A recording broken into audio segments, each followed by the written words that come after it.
नमस्कार, स्वागत आप सभी का यूट्यूब चैनल नॉलेज टीवी। सभी हरियाणा वासियों के लिए धमाकेदार घोषणाएं, सभी के लिए ज़रूरी वीडियो। महिलाओं के लिए लाडो लक्ष्मी योजना से बड़ी घोषणा, पीएम किसान सम्मान निधि, किसानों के लिए बड़ी घोषणाएं, रजिस्ट्री से बड़ी घोषणा। ये देखते हैं 3 धमाकेदार घोषणाएं अभी अभी। क्या है पूरी जानकारी, ये देखते हैं। हरियाणा की हर छोटी से बड़ी योजना, घोषणादेश, निर्णय, सभी की जानकारी के लिए चैनल को सब्सक्राइब जरूर कर लें पहली बार आए तो चलिए देखते हैं हरियाणा से 3 धमाकेदार घोषणा आदेश ऐलान। पहली बड़ी घोषणा महिलाओं के लिए। महिलाओं को हर महीने 2100 रुपये मिलते थे लाडो लक्ष्मी योजना के तहत।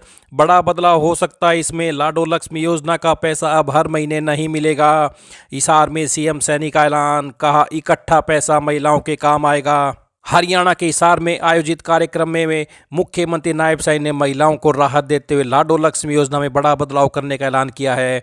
उन्होंने कहा कि अब इस योजना की आर्थिक सहायता 2 किस्तों में दी जाएगी ताकि महिलाएं इस रकम का बेहतर उपयोग कर सकें और उससे रोजगार या कोई छोटी शुरुआत कर पाएं। बिहार में 10,000 रुपये महिलाओं को दिए गए थे, उसका फायदा हुआ था बीजेपी को। तो अब हरियाणा में भी साल में 2 किस्तें 12,600 यानी साल में 2 किस्तें देने का प्लान चल रहा है। एक साथ पैसा देने से महिलाओं में मैसेज बढ़ा गया है बिहार में।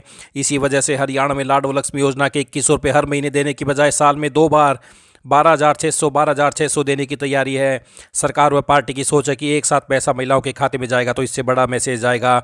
तो ये बड़ा बदलाव, साल में 2 किस्तें, जल्दी ही ये शुरुआत हो सकती है। साल में 2 किस्तें आया करेंगी 12,600 महिलाओं को अब हर महीने नहीं मिलेंगे 2100 रुपये। तो ये पहली बड़ी घोषणा। ये दूसरी बड़ी घोषणा देखते हैं। पीएम किसान सम्मान निधि की अगली किस्त को लेकर किसानों में उत्सुकता लंबे समय से बनी हुई थी। अब यह इंतजार खत्म होने जा रहा है क्योंकि सरकार ने आधिकारिक रूप से घोषणा कर दी है कि 19 नवंबर 2025 को किसानों के खातों में 2-2 हज़ार रुपये की राशि ट्रांसफर की जाएगी। इससे खुशी की लहर है। तो रजिस्ट्रेशन भी जल्द करा ले। सरकार ने साफ कर दिया कि अगर कोई किसान अभी तक पीएम किसान योजना के लिए रजिस्टर नहीं हुआ तो वह अभी भी रजिस्ट्रेशन करा सकता है। तो 19 नवंबर को 21वीं किस्त जारी कर दी जाएगी। आइए अगली बड़ी घोषणा देखते हैं। हरियाणा की तहसीलों में जमीन की कागज रहित रजिस्ट्री शुरू होने के बाद पंजीकरण प्रक्रिया में सुधार का क्रम जारी है। इस कड़ी में अब पोर्टल पर रिवर्ट विद ऑब्जेक्शन में त्रुटिपूर्ण दस्तावेज वापस करने के लिए निर्धारित 5 दिन का समय जल्द ही कम किया जाएगा, जिससे पंजीकरण में तेजी आएगी। तो सभी भरे हुए दस्तावेज डिलीट होने से पहले 72 घंटों के लिए स्वचालित रूप से सुरक्षित हो जाएंगे।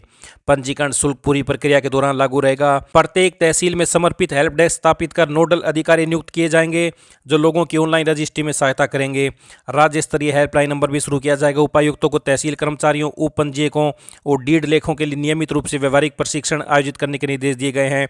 वित्तायुक्त राजस्व ने कहा कि नई प्रणाली जीपीए मामलों में उपस्थिति को स्वचालित रूप से दर्ज करती है और एक ही लेनदेन में कई पक्षों का समर्थन करती है। एनओसी नंबर अब स्वचालित रूप से दस्तावेजों पर दिखाई देंगे। नियमें व शर्तें 10,000 शब्दों तक विस्तृत हो सकती हैं। अधिकारियों की सुविधा के लिए एक ब्लॉक खसरा पृष्ठ भी शुरू किया गया है। आपत्तियों के समय किसी भी भौतिक दस्तावेज की मांग नहीं की जाएगी। तो 1 से 12 नवंबर तक प्रदेश में रजिस्ट्री के लिए कुल 5,334 आवेदन प्राप्त हुए हैं। इनमें से 2,110 विलेख स्वीकृत किए गए हैं, जबकि 915 आवेदन प्रस्तुत किए जाने की प्रक्रिया में थे। तो ये बड़ी अपडेट। सिरसा, चरखी दादरी और पानीपत में रजिस्ट्रियाँ कम हुई हैं।